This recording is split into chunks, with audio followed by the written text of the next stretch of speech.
Hi. இன்னைக்கு நம்மளோட ஃபேமிலில இருக்கவங்க யாருக்கெல்லாம் விஷ் பண்ண சொல்லியிருக்காங்கன்னு நாங்க பார்க்கலாம். ஃபர்ஸ்ட் வந்து மகாலட்சுமி அப்படின்றவங்களுக்கு வந்து பர்த்டே. என்னோட சிஸ்டருக்கு விஷ் பண்ணுங்க அப்படின்னு சொல்லிட்டு, விஜய் அப்படின்ற ஐடில இருந்து விஷ் பண்ண சொல்லியிருக்காங்க. Happy birthday Mahalakshmi. நீங்க எப்பவுமே ரொம்ப ஹாப்பியா இருக்கணும். அதே மாதிரி என்னோட அப்பாவோட நினைவு நாளுமே இன்னைக்கு தான் அப்படின்னு சொல்லியிருக்காங்க. சித்திகா அப்படின்றவங்களுக்கு வந்து பர்த்டேன்னு சொல்லிட்டு அவங்களோட அப்பா, அம்மா அன்வர், சமீம் 2 பேருமே விஷ் பண்ண சொல்லியிருக்காங்க. Happy birthday Siddiqa. நீங்க எப்பவுமே ரொம்ப ஹாப்பியா இருக்கணும். அடுத்து வந்து பாத்தீங்கன்னா, கவி அப்படின்றவங்களுக்கு வந்து பர்த்டே. அவங்களோட அம்மா தான் வந்து விஷ் பண்ண சொல்லியிருக்காங்க. ஹாப்பி பர்த்டே கவி. நீங்களும் எப்பவுமே ரொம்ப ஹாப்பியா இருக்கணும்.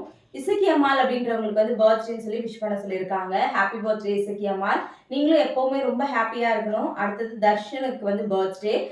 என்னோட தர்ஷன் குட்டிக்கு வந்து விஷ் பண்ணுங்க அப்படின்னு சொல்லிட்டு அவங்க அம்மா தான் விஷ் பண்ண சொல்லியிருக்காங்க. Happy birthday Darshan. நீங்களும் நல்லா இருக்கணும். இன்னைக்கு பர்த்டே வெட்டிங் டே செலிப்ரேட் பண்ற எல்லாருமே ஹாப்பியா இருக்கணும் அப்படின்னு எல்லாருக்காகவும் ப்ரே பண்ணிக்கலாம். அப்படி நாளைக்கு வாழ்த்துக்கள் பதிவுல பார்க்கலாம். Thank you.